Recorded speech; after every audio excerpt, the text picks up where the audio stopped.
Hi, this is Miss Alanna. I teach in the 1-2 class where we do lots of read aloud. It's one of my favorite things to do. So this is called Boot and Shoe by Marla Frazee. And the reason I picked this book was because it's a lot about friendship, which is important to me, and it's also a funny one too.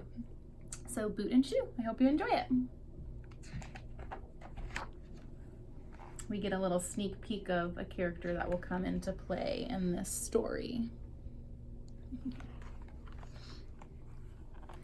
Boot and Shoe were born into the same litter, and now they live in the same house. It says free on the box. They eat out of the same bowl, and they pee on the same tree. At night they sleep in the same bed.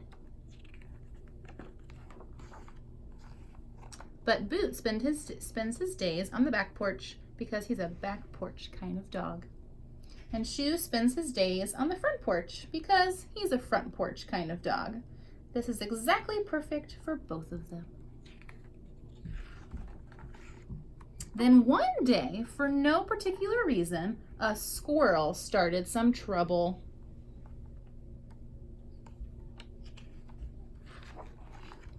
It chattered at Boot, it chattered at Shoe, it threw stuff at Boot, and it threw stuff at Shoe. And then it got all up in Boot's business, and then it got all up in Shoe's business too. Whoa, something had to be done.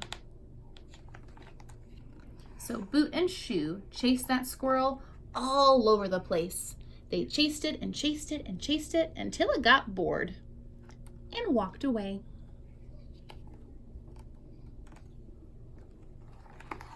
Boot collapsed. Shoe collapsed too. When Boot opened his eyes, he saw that he was on the front porch. He looked around for Shoe. Shoe should be here, but he wasn't. Oh no. And when Shoe opened his eyes, he saw that he was on the back porch. He looked around for Boot. Boot should be here, but he wasn't. Oh no. Boot searched the front porch for Shoe. He looked under things, over things, around things, and in between things. No luck. Shoe searched the back porch for Boot. He looked under things, over things, around things, and in between things. No luck for him either. Boot decided to station himself on the front porch and waited there until Shoe found his way back. And Shoe decided to station himself on the front porch and wait there until Boot found his way back. It was a long, lonely afternoon. When it was dinner time, Boot's stomach rumbled, but he didn't want to eat dinner without Shoe. Shoe's stomach rumbled too, but he didn't want to eat dinner without Boot. It was a long, hungry evening. At bedtime, Boot was shivering, but he didn't want to get in bed without Shoe. Shoe was shivering too, but he didn't want to get in bed without Boot. Once during the night, Boot walked slowly around to the back porch to see if Shoe was there. And Shoe walked slowly around the front porch to see if Boot was there. But no luck again. So Boot ended up back on the front porch waiting for Shoe, and Shoe ended up on the back porch waiting for Boot. It was a long, sleepless night. The sun came up. On the front porch, there was no sign of Shoe. Boot began to cry. And on the back porch, there was still no sign of Boot. Shoe began to cry too. But even in the worst of times, a dog still needs to pee.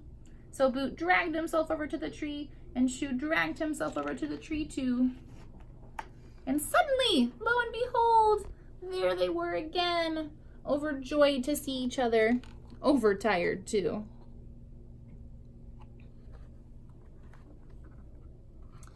So even though the day was just beginning, Boot and Shoe decided that the exact perfect thing for both of them to do was to go right to bed. Together, of course.